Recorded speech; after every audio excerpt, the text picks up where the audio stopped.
இன்றே டவுன்லோட் செய்து உங்கள் ஃபேவரட் ஷோக்களை என்ஜாய் பண்ணுங்க. ஒன்னா அத்தையும் மருமகளும் எந்த பாட்டை பத்தி பேசிக்கிட்டு இருக்கீங்க? வருண் கிட்ட வேலை செய்யற பொண்ணு வருண் கிட்ட பேசுறது நம்ம வெண்ணிலாவுக்கு பிடிக்கலையா, அததான் சொல்லிட்டு இருக்கா.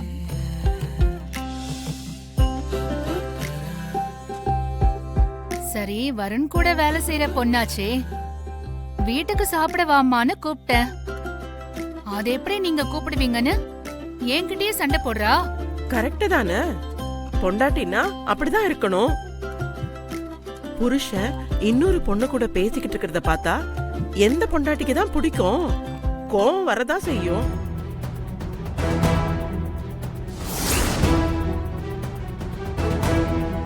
எக்காரணத்தை கொண்டும் நீ என் குடும்பத்து முன்னாடி வந்துடவே கூடாது. நீ இங்க இருக்கிற விஷயமே வெங்கடேசன் மாமாவுக்கோ அக்காவுக்கோ தெரியவே கூடாது. இந்த காலத்துல இதெல்லாம் பார்த்தா எப்படிக்கா?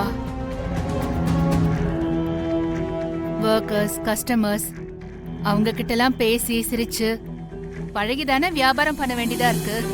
இப்ப போய் அதெல்லாம் தப்புன்னு சொன்னா தொழில் பண்ண முடியாதுல்ல. நீ சொல்றது எனக்கு புரியுது அண்ணாமலை. நான் ஏன் கடைக்கு அதிகமா வரதில்லைன்னு நினைக்கிற? நான் கடைக்கு வந்து பார்க்கும்போது உங்க மாமா யார் கூடயாவது சிரிச்சு பேசிட்டு இருக்கிறத பார்த்தா என்னால தாங்க முடியாது. எவ்வளவோ விஷயத்துல நான் என்ன மாத்திக்கிட்டு இருக்கேன். ஆனா இந்த ஒரு விஷயத்துல மட்டும் என்னால மாத்திக்க முடியல. நான் இன்னும் பழைய ஆளாதான் இருக்கேன். இப்பவும் உங்க மாமா அவர் வயசு பொண்ணுங்க கிட்ட சிரிச்சு பேசிட்டு இருக்கிறத பார்த்தா எனக்கு கோவமா தான் வரும். இந்த வயசுலயும் மாத்த? எந்த வயசா இருந்தா என்ன?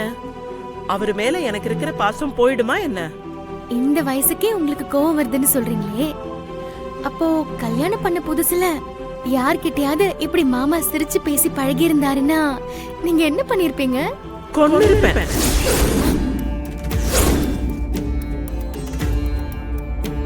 என்னத்த, நான் விளையாட்டுக்கு கேட்டா நீங்க இவ்ளோ சீரியஸா இருக்கீங்க? சில விஷயத்த என்னால விளையாட்டா எடுத்துக்க முடியாது வெண்ணிலா. ஒருவேளை அவர் அப்படி பழகி இருந்தாருன்னா நான் செத்துருப்பேன்.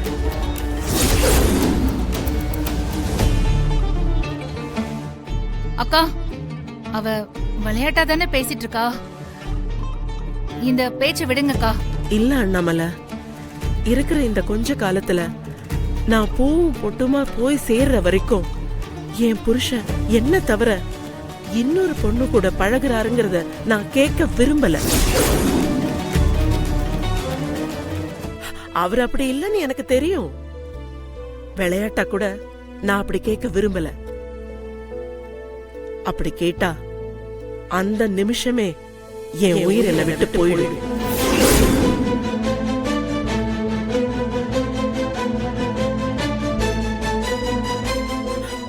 அதனால தாங்கிக்கவே முடியாது.